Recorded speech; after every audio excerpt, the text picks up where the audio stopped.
যারাই শরিয়া আইনে বিশ্বাসী না, শরিয়া আইন কামনা করে না, তারা কাফের।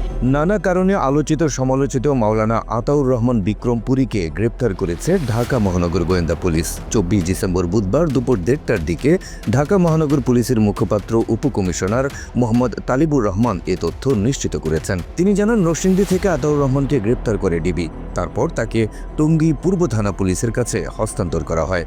আতাউর রহমানের বিষয়ে 3 মাসের ডিটেনশন আদেশ আছে জানিয়ে তালিবুর রহমান জানান, স্বরাষ্ট্র মন্ত্রণালয়ের নির্দেশে তাকে মঙ্গলবার রাতে গ্রেপ্তার করে ডিবি। আইনি প্রক্রিয়া শেষে টঙ্গী পূর্ব থানা থেকে তাকে কাশিমপুর কেন্দ্রীয় কারাগারে পাঠানো হয়। কিন্তু প্রশ্ন হচ্ছে, কে এই আতাউর রহমান বিক্রমপুরী? কেনই বা তাকে গ্রেপ্তারের নির্দেশ দিল স্বরাষ্ট্র মন্ত্রণালয়? তার বিরুদ্ধে কি কোনো গ্রেপ্তারি পরোয়ানা ছিল, নাকি তিনি গোপনে আঁকছিলেন কোনো নাশকতার ছক?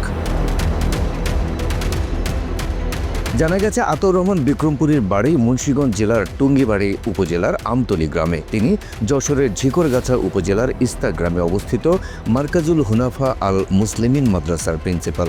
এছাড়া স্থানীয় হুনাফা ইসলামিক স্কুলেরও প্রিন্সিপাল তিনি।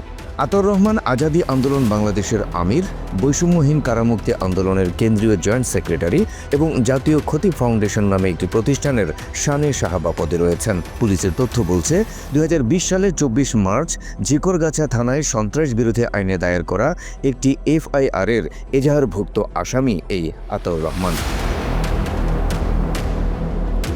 স্থানীয় বিভিন্ন গণমাধ্যমের খবর অনুযায়ী 2021 সালে আনসারুল্লাহ বাংলা টিমের সদস্য হিসেবে গ্রেপ্তার হয়েছিলেন আতাউর রহমান বিক্রমপুরী।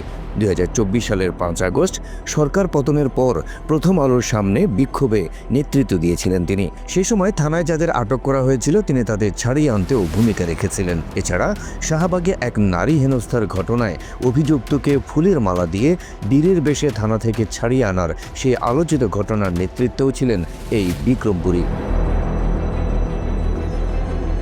শুধু তাই নয়, গণমাধ্যমের খবর, এই বিক্রমপুরী জেলে থাকা জঙ্গিদের মুক্তির জন্য বৈষম্যহীন কারামুক্তি আন্দোলনের কেন্দ্রীয় সমন্বয়ক হিসেবে দায়িত্ব পালন করেছেন।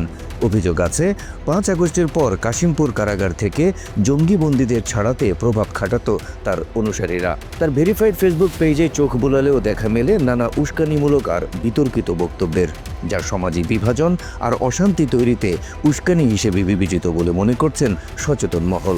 এদিকে আতাউর রহমান বিক্রমপুরীকে গ্রেপ্তারের ঘটনায় সামাজিক যোগাযোগ মাধ্যমে তৈরি হয়েছে মিশ্র প্রতিক্রিয়া। অপরাধ প্রমাণের আগে গ্রেপ্তার যুক্তিসঙ্গত নয় বলছেন কেউ কেউ, আবার নিরপেক্ষ তদন্তের মাধ্যমে দোষী সাব্যস্ত হলে উপযুক্ত শাস্তির দাবিও জানাচ্ছেন অনেকে।